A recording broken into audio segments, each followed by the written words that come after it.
അസ്സലാമു അലൈക്കും വറഹ്മത്തുള്ളാഹി വബറകാതുഹു. ബിസ്മില്ലാഹി വൽഹംദുലില്ലാഹ് വസ്സലാത്തു വസ്സലാമു അലാ അഫ്ളലി റസൂലില്ലാഹ് വഅലാ ആലിഹി വസഹ്ബിഹി വജമീഇ മൻ ശറഫഹുല്ലാഹ് വമാ തൗഫീഖ ഇല്ലാ ബില്ലാഹ്. അള്ളാഹുവിൻ്റെ നിയമങ്ങൾ, ദീൻ, മതങ്ങൾ ഒരുപാട് ലോകത്തുണ്ട്. അള്ളാഹുവിൻ്റെതായ മതം ഇസ്ലാം മാത്രമാണ്. പ്രപഞ്ചനാഥനായ അള്ളാഹു അവൻ്റെ സൃഷ്ടികൾക്ക് നിശ്ചയിച്ചു കൊടുത്തൊരു നടപടിക്രമമുണ്ട്. അതാണ് ഇസ്ലാം. ഇന്നദ്ദീന ഇൻദല്ലാഹിൽ ഇസ്ലാം. എന്നാൽ ഇസ്ലാമിൻ്റെ ആളുകൾ തന്നെ പലപ്പോഴും അതിൻ്റെ അന്തസത്ത, അതിൻ്റെ യാഥാർത്ഥ്യത്തിലേക്ക് ചിന്തിക്കാറില്ല എന്ന ദുഃഖസത്യവും കൂടിയുണ്ട്. വിഷയങ്ങളാണ്, ഇസ്ലാമുണ്ട്, ഇസ്ലാമിൽ നടപടിക്രമങ്ങളൊക്കെ നടത്തുന്നുണ്ട്. പക്ഷേ അതിൻ്റെ ഉള്ളിലേക്ക് ഇറങ്ങാത്ത, പലപ്പോഴും പലരും ചിന്തിക്കാത്തവരുണ്ടാവാം. എന്നാൽ ഇസ്ലാം എന്നാൽ എന്താണ് ഇസ്ലാമിക ലക്ഷ്യം? ഒരു മനുഷ്യന് വ്യക്തിപരമായി, സാമൂഹികമായി, മാനസികമായി, ശാരീരികമായി, സാമ്പത്തികമായി എല്ലാ നിലക്കുള്ള സംസ്കരണം കൂടി ഉദ്ദേശമുണ്ട്. ആ രീതിയിൽ ഒരു മനുഷ്യൻ നന്നായി വരുമ്പോൾ അതേപോലെ തന്നെ അവന് ആ സമൂഹത്തിന് ഉള്ളിൽ ഐക്യവും ശക്തിയും ലഭ്യമാണ്. ഈ ഐക്യവും ശക്തിയും ലഭ്യമാകുമ്പോൾ ഒരേ ഒരു കേന്ദ്രത്തിലേക്ക് കേന്ദ്രീകരിക്കുക എന്ന ഒരവസ്ഥ വളരെ ശക്തി പ്രാപിക്കാൻ പറ്റുമെന്നാണ്. ഇസ്ലാമിൻ്റെ വിവിധ ഘടകങ്ങൾ പരിശോധിച്ച് നോക്കിയാൽ ആ ഏകീകരണം കാണാം. അള്ളാഹുവിൻ്റെ അടിമകളായ മുസ്ലിങ്ങൾ അള്ളാഹു ഏകനാണെന്ന് സമർത്ഥിക്കുന്നു, പലപ്പോഴും അത് ബോധ്യപ്പെടുത്തുന്നു. അള്ളാഹു സൃഷ്ടികളെ ഏക കേന്ദ്രത്തിലേക്ക് കേന്ദ്രീകരിക്കുന്നു. അങ്ങനെ അള്ളാഹു സൃഷ്ടികളെയും ഏകീകരിക്കുന്നു. ഇത് ഒത്തുപോകുമ്പോഴാണ് മനുഷ്യന് മനസ്സമാധാനം ഉണ്ടാകുന്നത്. ഈ ഇസ്ലാമിന് വളരെ പ്രധാനപ്പെട്ട 5 ഘടകങ്ങളാണുള്ളത്. 5 ഘടകങ്ങൾ, ഒന്നാമത്തേത് മാനസിക ഐക്യമുണ്ടാക്കാവുന്ന തരത്തിലുള്ള വിശ്വാസമാണ്. എല്ലാവരും ഒരേ ഒരു യജമാൻ്റെ അടിമയാണ്. ഈ അടിമകൾ എല്ലാവർക്കും കൂടി ഒരേ യജമാനാണ്, അഥവാ അള്ളാഹുവാണ് ആരാധന എന്ന വിശ്വാസം. അത് തന്നെ ഒരു പരസ്പര ഐക്യത്തിൻ്റെ അടിസ്ഥാനമാണ്. എല്ലാവരും ഒരേ അള്ളാഹുവിൽ വിശ്വസിക്കുന്നു. രണ്ടാമത്തേത് എല്ലാവരും പ്രകടിപ്പിക്കുകയാണ്.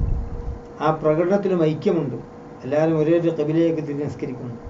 എല്ലാവരും ഒരേ സമയം തന്നെ, പ്രഭാതമാകുമ്പോൾ അല്ലെങ്കിൽ മധ്യാഹ്ന സമയത്ത്, സായാഹ്ന സമയത്ത്, ഇങ്ങനെ എല്ലാവരും ഒരേ ഒരു സമയം അതിലും അള്ളാഹു സൃഷ്ടികൾ ഏകീകരിക്കുകയാണ്. എന്നാൽ സാമ്പത്തികമായും അങ്ങനെ തന്നെ.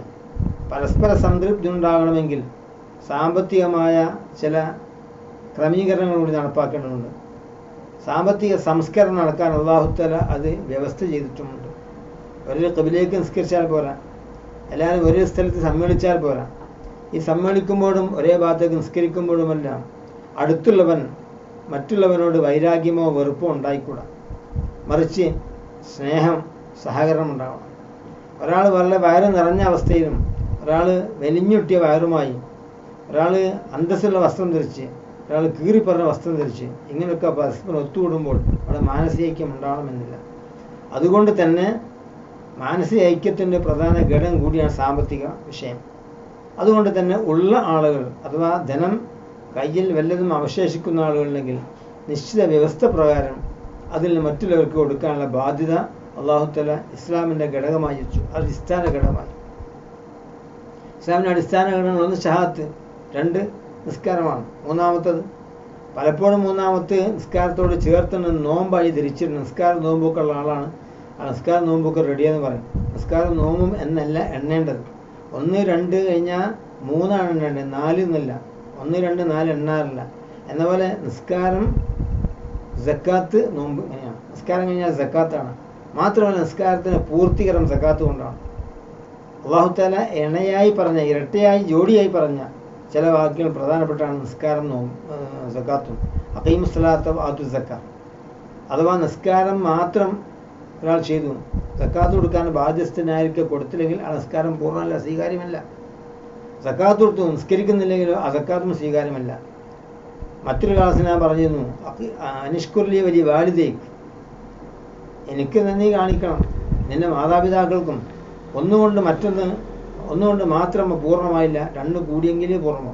എന്നാൽ പോലെ നിസ്കാരം പൂർണ്ണമാവണമെങ്കിൽ സക്കാത്ത് കൂടി കൊടുക്കണം. സക്കാത്ത് കൊടുക്കാൻ വകയുള്ളവൻ. സക്കാത്ത് മാത്രം കൊടുത്താൽ പോരാ, അത് സ്വീകാര്യമാണെങ്കിൽ നിസ്കാരം നിലനിർത്തണം. അമല്ലം യുസക്കി ഫലാ സലാത്തല. നബീന റസൂലുള്ളാഹി സല്ലല്ലാഹു അലൈഹി വസല്ലം ഞങ്ങൾ ഇക്കാര്യം വ്യക്തമായി പറഞ്ഞു. ഒരാൾ സക്കാത്ത് കൊടുക്കുന്നില്ലേ, നിസ്കാരമില്ല. അബല്ലാഹു യഖ്ബല സലാത്ത് ഇല്ലാ ബിസക്ക, സക്കാത്ത് ഉണ്ടല്ല നിസ്കാരം സ്വീകരിക്കാൻ അള്ളാഹു വിസമ്മതിക്കുന്നു. അപ്പോൾ അഖീമുസ്സലാത്ത് വാതു സക്ക എന്ന ഖുർആൻ എല്ലാ സ്ഥലത്തും ജോഡിയായി പറഞ്ഞത് ഒന്നുകൊണ്ട് മാത്രം മതിയാവുകയില്ലെന്നാണ്. എന്നാൽ ഇനി സക്കാത്ത് കൊടുക്കുന്നതിൽ എത്രമാത്രം ശ്രദ്ധിക്കുന്നുണ്ട് ആളുകൾ. നമ്മുടെ സമൂഹം തന്നെ സക്കാത്തിനെ പറ്റി പലപ്പോഴും ചിന്തിക്കുന്നതും മനസ്സിലാക്കിയതൊക്കെ വളരെ പിന്നോക്കമായ അവസ്ഥയിലാണ്. കുറച്ച് ആളുകൾക്ക് കുറച്ചങ്ങ് കൊടുക്കണം, ആർക്ക് കൊടുക്കണം, എത്ര കൊടുക്കണം, എങ്ങനെ കൊടുക്കണമെന്ന് വേണ്ടത്തോടെ കൃത്യമായി ചിന്തിക്കാത്ത ചില ആളുകളുണ്ട്. ആ ചിന്തയിലേക്ക് വേണ്ടി ഞാൻ ചില കാര്യങ്ങൾ സൂചിപ്പിക്കാം, ചുരുക്കം ചില കാര്യങ്ങൾ മാത്രം.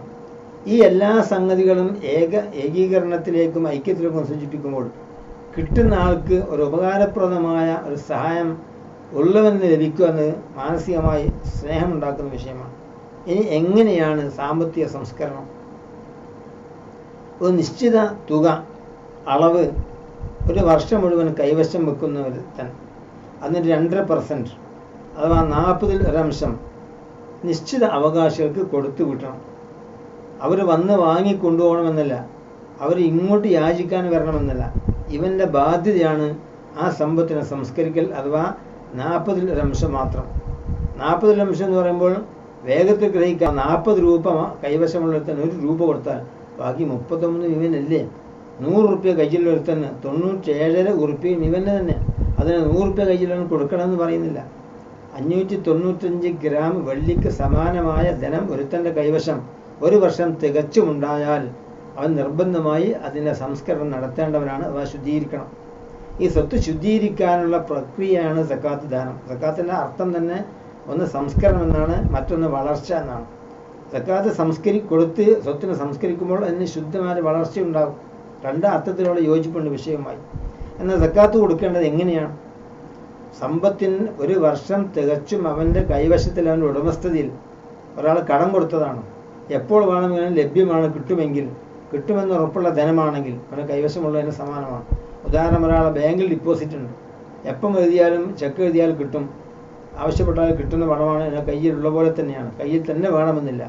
അവൻ്റെ ഉടമസ്ഥയിൽ ക്രയവിക്രയം ചെയ്യാൻ പറ്റിയ രീതിയിൽ ഒരാൾ ഉടമസ്ഥയിൽ പണമുണ്ടോ, ഇവൻ്റെ കയ്യിലാകട്ടെ ബാങ്കിലാകട്ടെ മറ്റൊരു കൈവശമാവട്ടെ ഉണ്ടെങ്കിൽ ഒരു വർഷം പൂർണ്ണമായി കഴിഞ്ഞാൽ അതിന് 2% സക്കാത്ത് കൊടുത്തിരിക്കണം.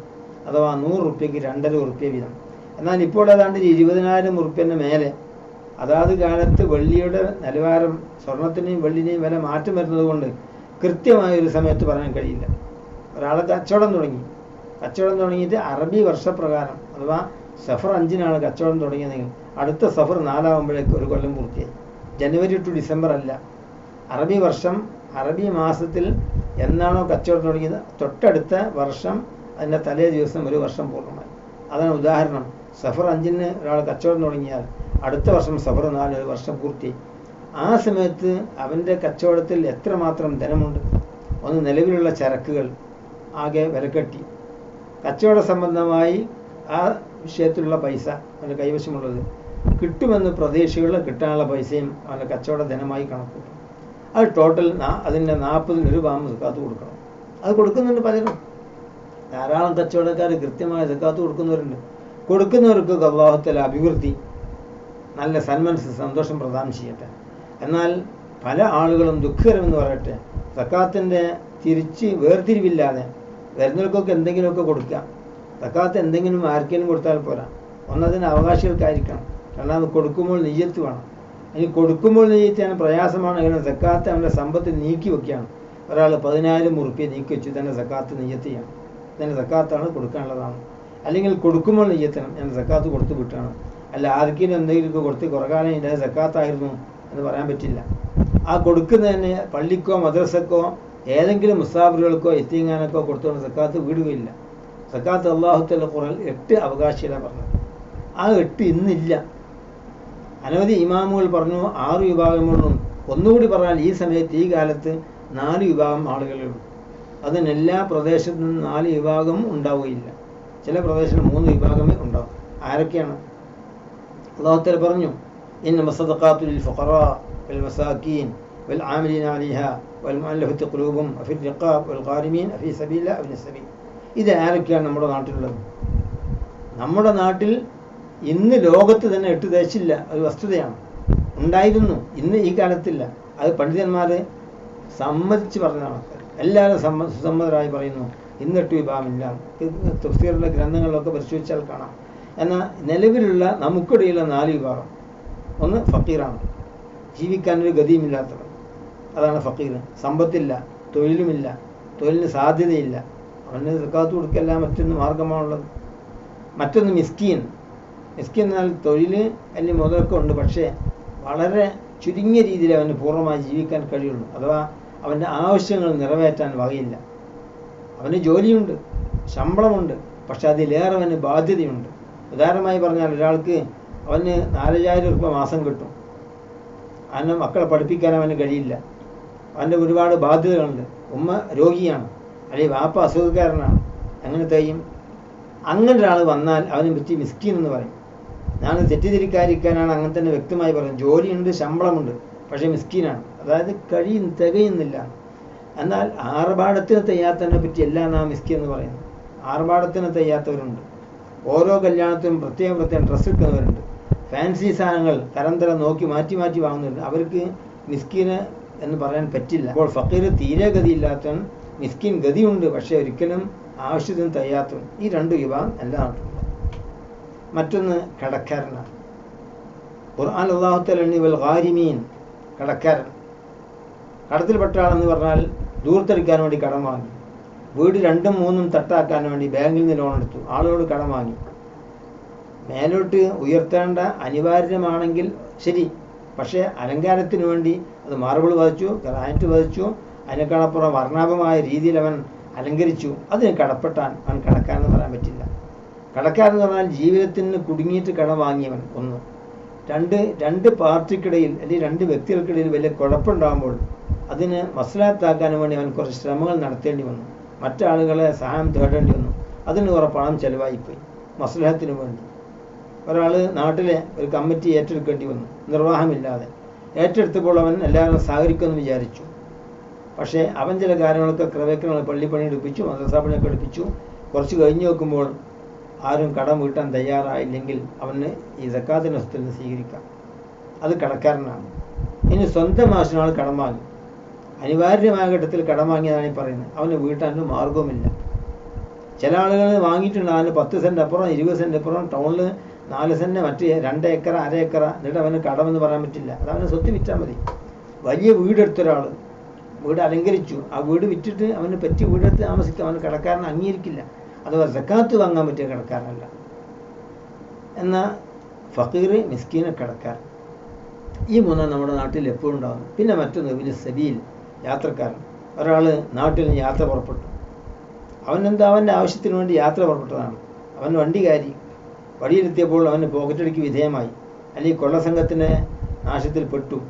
അങ്ങനെ അവൻ്റെ എല്ലാം നഷ്ടപ്പെട്ടു. അവനൊരു ഒരു റെയിൽവേ സ്റ്റേഷനിൽ ഇറങ്ങി, അടുത്ത പള്ളിയിലോ മറ്റോ പോയിട്ട് അവൻ പറഞ്ഞു, ഞാനിങ്ങനെ വഴി യാത്രയിൽ രക്ഷപ്പെട്ടു പോയി, നഷ്ടപ്പെട്ടു. അങ്ങനെ വന്നാൽ അവന് ലക്ഷ്യത്തിലേക്ക് എത്താനുള്ള ധനം കൊടുക്കാം, അല്ലെങ്കിൽ നാട്ടിലേക്ക് തിരിച്ചു വേണ്ട ധനം കൊടുക്കാം. ഇവൻ നാട്ടിൽ ധനികനാണെങ്കിൽ പോലും അവനെപ്പോലത്തെ ഒരു സഹോദരൻ വഴിയിൽ പെട്ടുകഴിഞ്ഞാൽ അവന് സക്കാത്തിൽ നിന്ന് കൊടുക്കാം. ഈ 4 അവകാശികൾ ഇന്നുള്ളൂ. പിന്നെ ചില ആളുകളൊക്കെ തൻ്റെ മതത്തിൽ നിന്ന് അവനെ നിരാകരിക്കപ്പെട്ടു, ഉപദ്രവം പീഡനം സഹിക്കേണ്ടി വന്നു, ഗതിയില്ലാതെ ഇസ്ലാമിലേക്ക് കടന്നു വന്നു. അങ്ങനത്തെ ഒരാൾക്ക് സക്കാത്ത് കൊടുക്കാമെന്ന് പറയുന്നില്ല. പക്ഷേ ആ പറഞ്ഞ് ഫിഖിൻ്റെ ഗ്രന്ഥങ്ങൾ നാം സാധാരണ കാണുന്ന പൊതുവിശ്വാസികളല്ല എന്ന് വ്യക്തമായി വിശദമായി പറയുന്നു. അതിവിടെ പറയേണ്ടതില്ല.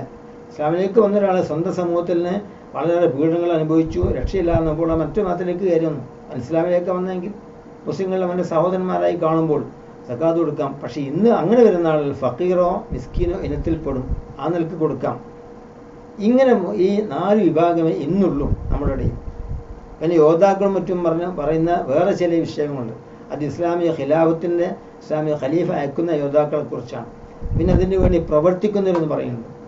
ഇസ്ലാമിക ഭരണത്തിൽ, ഇസ്ലാമിക നേതൃത്വത്തിൽ സക്കാത്ത് സംഘടിപ്പിക്കാനായി ഒരാളെ നിയമിക്കുകയും അതിന് പേരിൽ ഇസ്ലാമിക ഗവൺമെൻറ് വേറെ ശമ്പളം കൊടുക്കാതിരിക്കുകയും ചെയ്യുമ്പോഴാണ് ആ പറഞ്ഞ ആമിലീന അലിഹ സക്കാത്തിൻ്റെ സംഘാടകർ എന്ന് പറഞ്ഞത്. നമ്മുടെ നാട്ടിലൊരു മഹലിൽ കുറച്ചാൾ സക്കാത്ത് സംഘടിപ്പിച്ചിട്ട് അതിന് വാങ്ങാൻ ആളെ ഏൽപ്പിച്ചുകൊണ്ട് സക്കാത്തിന് ആമിൽ എന്ന് പറയാൻ പറ്റില്ല. ഇസ്ലാമിക ഭരണകർത്താക്കൾ ഇസ്ലാമിക നിയമത്തിലൂടെ ഭരണത്തിലൂടെ ഏൽപ്പിക്കുമ്പോഴാണ് ആ പറഞ്ഞത്. അതിന് മറ്റ് ശമ്പളക്കാരാണെങ്കിൽ ആ ആമിലിൻ്റെ വകുപ്പ് അവിടെ ഇല്ല. ചുരുക്കി പറഞ്ഞാൽ ഇന്ന് നിലവിലുള്ള 4 വിഭാഗം ആളുകൾ: ഫക്കീർ, ഒരു ഗതിയുമില്ലാത്തവൻ; മിസ്കീന്, ഒരു നിലക്കും തയ്യാത്തവൻ; കടത്തിൽപ്പെട്ട് സ്വന്തം ധനമില്ല, കടം വീട്ടാൻ വകയില്ല, ആവശ്യത്തിന് കടം വാങ്ങി അങ്ങനെ പെട്ടാൽ, മറ്റൊന്ന് യാത്രക്കാരൻ ഹജ്ജിനോ മറ്റേതോ നാട്ടിലേക്ക് പോകുമ്പോൾ യാത്രയിൽ അവൻ്റെ സ്വത്ത് നഷ്ടപ്പെട്ടു, ലക്ഷ്യസ്ഥാനത്തേക്കോ നാട്ടിലേക്കോ എത്താനുള്ള പണമില്ലെങ്കിൽ സക്കാത്തിന് കൊടുക്കാം. ഈ 4 വിഭാഗമില്ല, അതിന് സക്കാത്തിൻ്റെ അറിവില്ല. ഇതെന്തിനു ആവർത്തിച്ച് പറയുന്നു?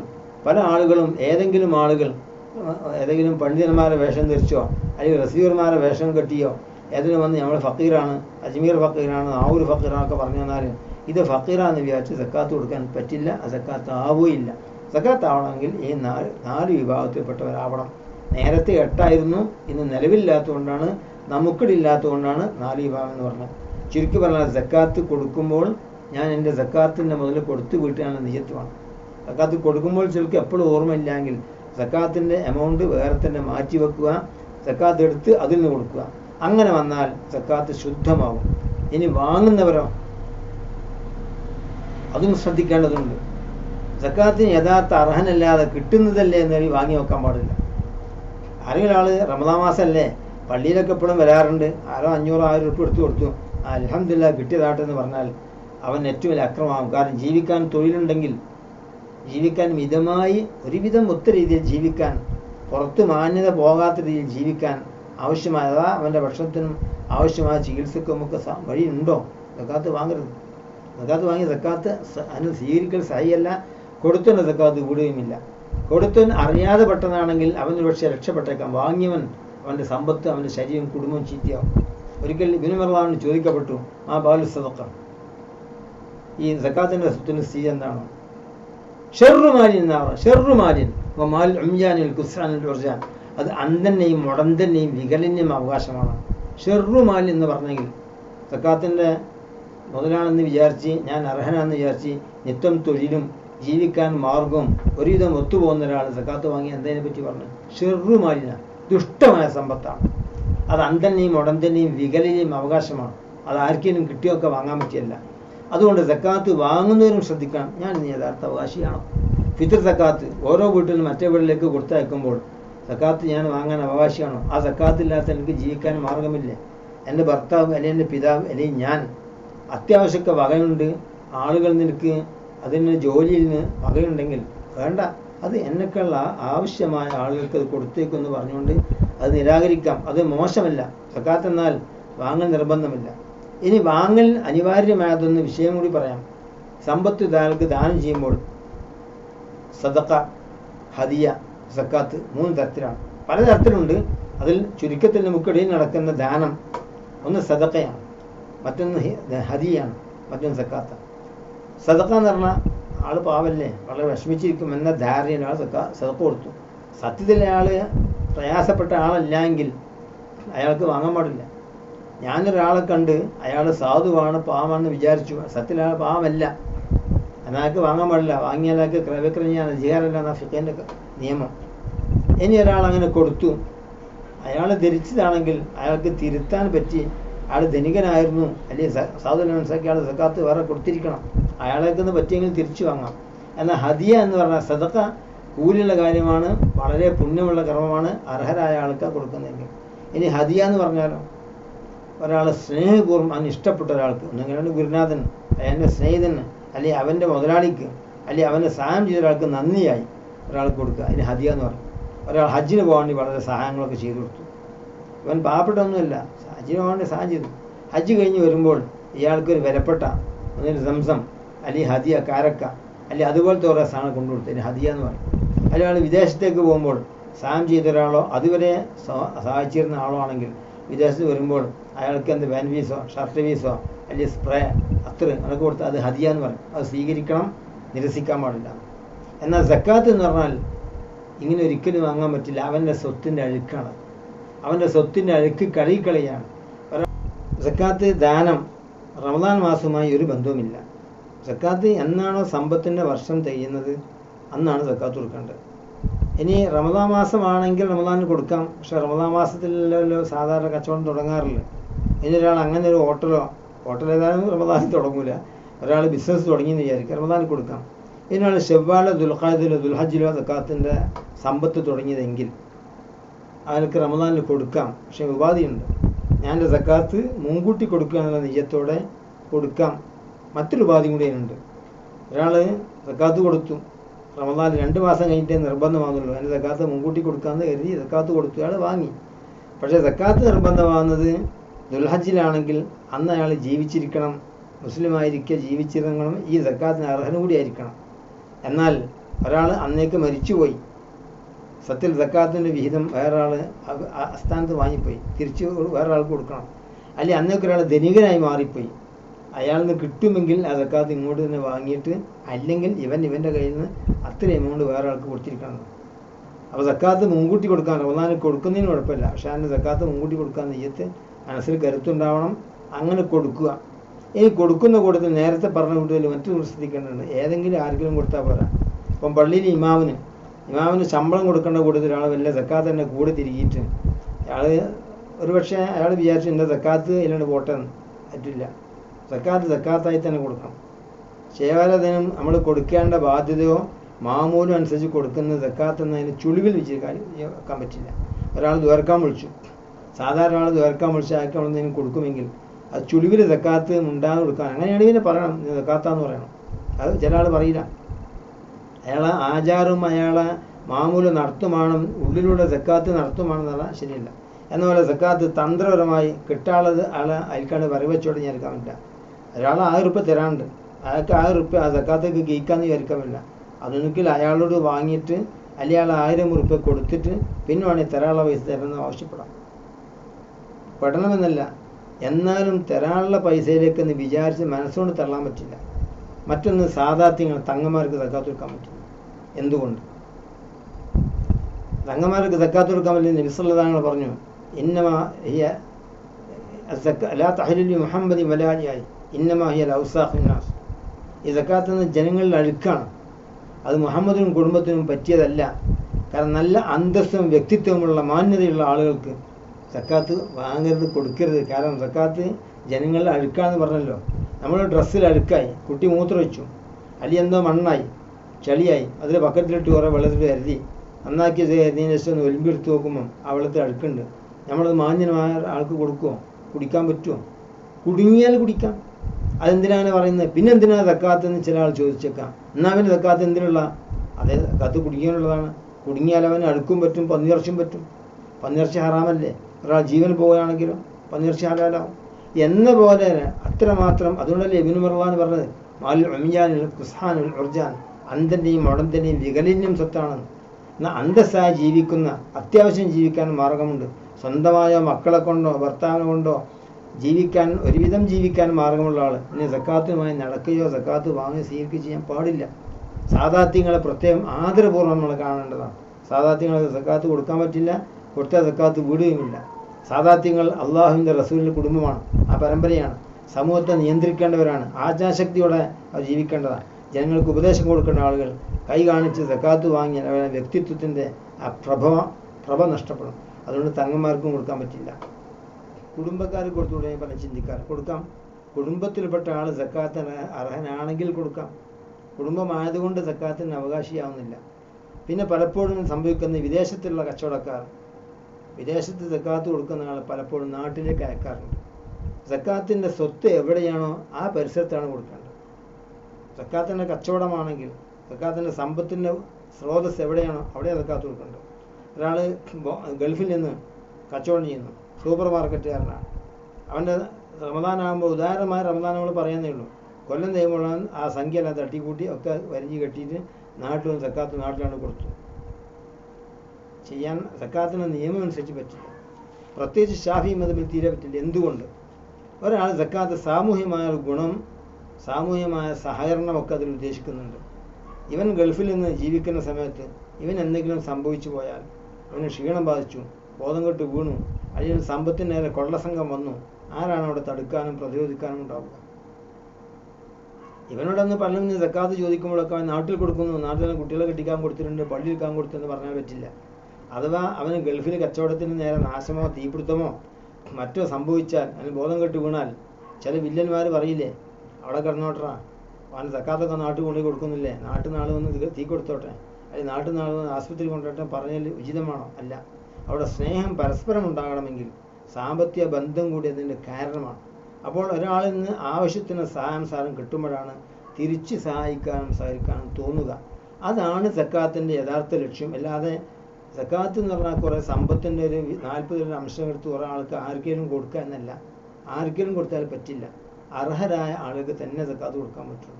അപ്പോൾ സക്കാത്തിനെ കുറിച്ച് ഞാൻ പറഞ്ഞത്, ഒന്ന് ഇസ്ലാമിൻ്റെ അടിസ്ഥാന നിയമങ്ങൾ തന്നെ പ്രധാനമായ വിശേഷ 5 ഘടകങ്ങൾ: മാനസികമായ ഐക്യം, സാമൂഹികം സാംസ്കാരികമായ വിശുദ്ധി, സാമ്പത്തികമായ വിശുദ്ധി, ജനങ്ങൾക്കിടയിൽ മാനസിക സ്നേഹം സഹകരണം ഉണ്ടാവുക, അത് കൊടുക്കുന്ന ആളുകൾ വാങ്ങുന്നവർ അർഹരായിരിക്കുക, കൊടുക്കുന്നത് പ്രത്യേക ബോധപൂർവ്വം നീയത്തോടെ കൊടുക്കുക. ഏതെങ്കിലും കൊടുത്തതിന് ശേഷം അതിൻ്റെ സക്കാത്തായെന്ന് പറയാൻ പറ്റില്ല. കിട്ടാനുള്ളതിലേക്ക് വരവെക്കാൻ പറ്റില്ല. കൊടുക്കേണ്ടത് കൊടുക്കണം. മാത്രമല്ല അത് അവനെ ഉടമപ്പെടുത്തി കൊടുക്കുകയും വേണം. ചില ആളുകൾ സക്കാത്തിൻ്റെ സ്വത്തെല്ലാം സംഘടിപ്പിച്ചുകൊണ്ട് അവന് വീടെടുത്ത് കൊടുക്കും. സക്കാത്ത് വാങ്ങുന്നവൻ്റെ യഥാർത്ഥ ആവശ്യം അവനെ അറിയും. അവനൊരുപക്ഷെ രഹസ്യ രോഗിയാണെങ്കിലും ആരോടും പറയാറില്ല. ആ രോഗത്തിനെ മൂടി വെക്കുകയാണ്. അവൻ്റെ ഏറ്റവും പ്രധാന പ്രശ്നം വീടല്ല രോഗമാണെങ്കിൽ. അതുകൊണ്ട് നാം അത്തരം അവൻ്റെ പ്രധാന ആവശ്യങ്ങളെ സഹായിക്കാമെന്നല്ലാതെ അവൻ്റെ ഉടമപ്പെടുത്തി കൊടുക്കുകയാണ് സക്കാത്തിൻ്റെ നിയമം. അതുകൊണ്ട് അവൻ്റെ വേറെ ഏതെങ്കിലും പ്രശ്നം പരിഹരിക്കുക, വീട്ടിൽ മോട്ടർ വെച്ച് കൊടുക്കുക, കിണറ്റിൽ മോട്ടർ ഇടുക, വീട്ടിൽ മേലേക്ക് ഗോണി വെച്ച് കൊടുക്കുന്ന സക്കാത്തിന് സ്വത്തുകൊണ്ട് പറ്റില്ല. അവൻ എന്തോ ചെയ്യട്ടെ, അവനതിൻ്റെ തുക അവനെ ഏൽപ്പിച്ചു കൊടുക്കൽ തന്നെയാണ് സക്കാത്തിൻ്റെ നിയമം. ഈ പറഞ്ഞവ ഏതാനും വ്യക്തമായിരിക്കുമെന്ന് പ്രതീക്ഷിക്കുന്നു. ഇനി ഇതിൽ അവ്യക്തതയോ സംശയങ്ങളോ ഉണ്ടെങ്കിൽ താഴെ കമൻറ്റിൽ ചോദിക്കാവുന്നതാണ്. സൗകര്യപ്പെടുന്നതിന് മറുപടി നൽകുന്നതാണ് ഇൻഷാ അല്ലാഹ്. ഇസ്ലാമിൻ്റെ അവിഭാജ്യ ഘടകമാണ് സക്കാത്ത്. അതില്ലാതെ അവൻ സമ്പത്തുള്ളവൻ സക്കാത്ത് കൊടുക്കാൻ പറ്റില്ല. ഇനി സമ്പത്ത് സക്കാത്തിന് മാത്രം ഇല്ലെങ്കിലോ എന്ന് സംശയിക്കുന്നുണ്ടാവും. അത് സാന്ദർഭികമായി ഒരു പ്രയാസപ്പെട്ടവൻ്റെ പ്രയാസം നീക്കൽ കൈവശമുള്ളവൻ്റെ ബാധ്യതയാണ്, പൊതുബാധ്യതയാണ്, നിശ്ചിത ബാധ്യതയല്ല. നിശ്ചിത ബാധ്യത 41 2% ഒക്കെ പറഞ്ഞ സക്കാത്താണ്. അത് നിർബന്ധമാണ്. ഇല്ലാതെ ഇസ്ലാം പൂർണ്ണമാവുകയില്ല. എന്നാൽ അല്ലാത്തവർക്കും കയ്യിൽ പണമുള്ളവൻ ഇല്ലാത്തവനെ സഹായിക്കേണ്ട ബാധ്യത ഇതെല്ലാം തന്നെയുണ്ട്. ഒരാൾ അയൽവാസി പട്ടിണി കിടക്കുമ്പോൾ വേറെ കിടക്കുന്നവൻ മോമിനില്ല എന്ന് പറഞ്ഞ് ഈ സക്കാത്തും കൊല്ലം തേങ്ങി നോക്കിയിട്ടല്ലല്ലോ. എന്നപോലെ അനാഥ മക്കളുണ്ടെങ്കിൽ അവരെ സംരക്ഷിക്കൽ മറ്റുള്ളവൻ്റെ ബാധ്യതയാണ്. അത് വർഷം ചെയ്യാൻ കാത്തിരിക്കേണ്ടതില്ല എന്ന പോലെയാണ് ഈ വിഷയം. സക്കാത്ത് ഇസ്ലാമിൻ്റെ അവിഭാജ്യ ഘടകമാണ്. ഇത് മനസ്സിലായിരിക്കാം എന്ന് പ്രതീക്ഷിക്കുന്നു. മനസ്സിലായിരിക്കും. ഷാവർക്ക് കമൻറ്റിൽ ചോദിക്കാം. സൗകര്യപ്പെടുന്ന അത്രയും മറുപടി നൽകും ഇൻഷാ അല്ലാഹ്. അല്ലാഹു തആല ഖൈർ ഉൾക്കൊള്ളാൻ പ്രാവർത്തികമാക്കാൻ പ്രപഞ്ചനാഥൻ തൗഫീഖ് നൽകട്ടെ. സ്വർഗത്തിൽ അള്ളാഹു ഒരുമിച്ച് വിട്ടട്ടെ. അള്ളാഹിനെ കാണാൻ തൗഫീഖ് പ്രദാനം ചെയ്യട്ടെ. അസ്സലാമു അലൈക്കും.